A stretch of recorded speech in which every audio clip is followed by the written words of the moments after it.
네, 오늘도 시장의 종목들의 모멘텀 플레이에 주목하고 있습니다. 눈에 띄는 종목들 같이 확인해 보시죠. 첫 번째로는 팜유 가격 사태가 계속 진행이 됩니다. 고공행진이 이어지고 있는데요. KC 제이시케미칼의 주가가 개장 3분 만에 상한가에 바로 들어갔습니다. 가뜩이나 최근에 공급 부족 사태가 진행이 되고 있는데요. 인도네시아에서 이번에 수출 중단건까지 나오게 되면서 추가적인 가격 강세가 전망이 되고 있는 상황입니다. 내수 시장에 식용유가 저렴한 가격을 충분히 공급하게 하겠다면서 오는 28일부터 이 식용유와 식용유 원료물질의 수출을 전면 금지한다고 밝혔습니다. 지난 1월에 철폐하기로 했던 내수시장 공급 의무제와 수출 허가제 결정을 이번에 번복하게 된 건데요. 이로 인해서 팜유 가격의 강세가 계속될 거라는 그런 전망이 나오게 되면서 오늘 굉장히 강하게 장 초반부터 매수 몰렸고요. 상한가 그대로 유지가 됩니다. 가격대는 13,050원을 기록하고 있습니다. 네, 오늘도 곡물 관련주들 시세에 불이 붙었습니다. 대두 관련주 오늘 좋은데요. 샘표 10분 보겠습니다. 세계 1위 지금 대두 수출국이 아르헨티나인데 이 운송업계가 대규모 파업을 잇따라 일으키게 되면서 대두 공급난 현실화되고 있는 상황입니다. 내수곡물 운송의 8할 이상을 담당하는 트럭 기사들이 지금 대규모 파업을 일으킨 상태고요. 지난 21일부터는 항만 근로자들까지 파업을 선언하게 되면서 상당 기간 이 공급에 차질이 있을 거라는 부분들 현재 부각되고 있습니다. 샘플식품은 대부분 대두를 이용해서 간장이라던가 이런 것들을 만들기 때문에 직접적인 수혜주로 볼 수가 있겠는데요. 현재 윗골이 조금 달고 있는 패턴 보여줍니다. 장중에는 거의 상한가 근접했고요. 현재 구간에서는 20% 넘어가는 강력 상승 유지하고 있습니다.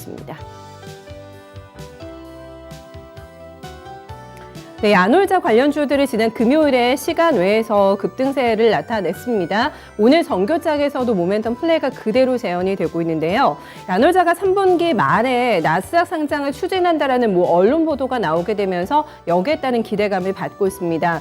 상장 주관사가 골드만삭스하고 모건스탠리인데 하반기를 목표로 해서 IPO 절차를 진행 중인 것으로 파악이 되고 있습니다.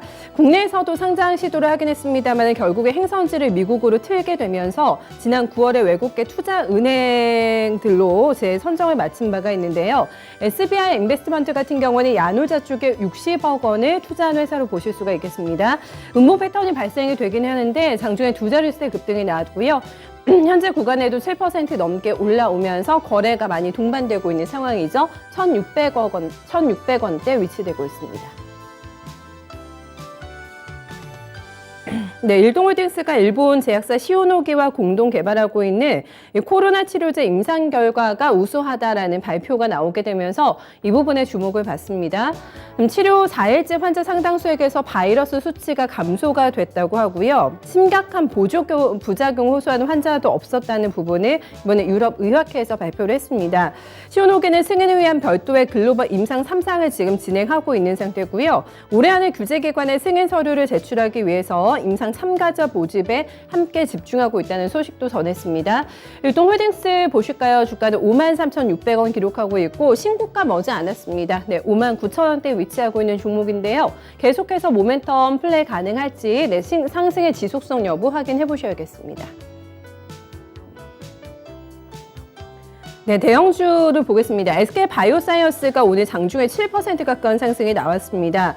코로나 백신의 우수한 임상 3상 시험 결과를 확보했다는 뉴스가 나오게 되면서 여기에 좀 반응을 하고 있는 종목인데요. 합성 항원 방식의 자체 개발 백신 후보 물질의 임상 3성 분석 결과에 대해서 대조 백신 대비해서 굉장히 우수한 면역 반응을 확인했다고 밝혔습니다. GBP510이라고 하는데요. 네, 코로나 감염성을 중화해서 예방 효과를 유도하는 중화 항체 분석에서 대조 백신 대비해서 중화 항체가 월등히 높은 것으로 확인이 됐습니다. 안전성 데이터 같은 경우에 이달 중에 확보할 예정이고 곧바로 발표하겠다는 언급도 있었는데요. 다만 조금 시세가 약해집니다. 윗골이 조금 달면서 장중에는 7% 넘게 올랐는데요. 상승폭 반납이 되면서 13만 1,000원권 3% 정도 오름세 현재 나타내고 있습니다.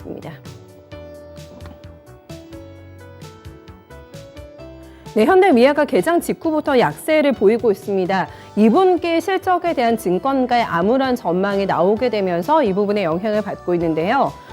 지금 전쟁이 장기화가 되면서 현대차 러시아 공장의 가동재개 시기가 불투명하다는 게 첫 번째 이유였고요. 또 고객사의 중국 내 판매 부진이 올해 더 심화되고 있다는 점을 불안 요인으로 지적을 했습니다. 때문에 2분기 실적이 전년 대비 9% 증가한 수준에 그칠 것이라고 얘기하게 되면서 시장의 컨센에 못 미치는 2분기 실적이 나올 거다 이런 좀 전망을 내놨고 있고요. 이런 부분을 감안하면서 목표 주가를 10만 원에서 8만 8천 원으로 하향 조정하기도 했습니다. 실적과 목표 주가 같이 끌어내렸는데요. 영향을 받게 되면서 계속해서 장중 바닥에서 헤매고 있는 모습이고요. 현재 구간에 5% 넘게 주가 빠집니다. 네, 6만 4천 원의 거래가 형성되고 있습니다. 네, 이렇게 해서 6가지 특징적인 종목들 함께 확인해 봤습니다.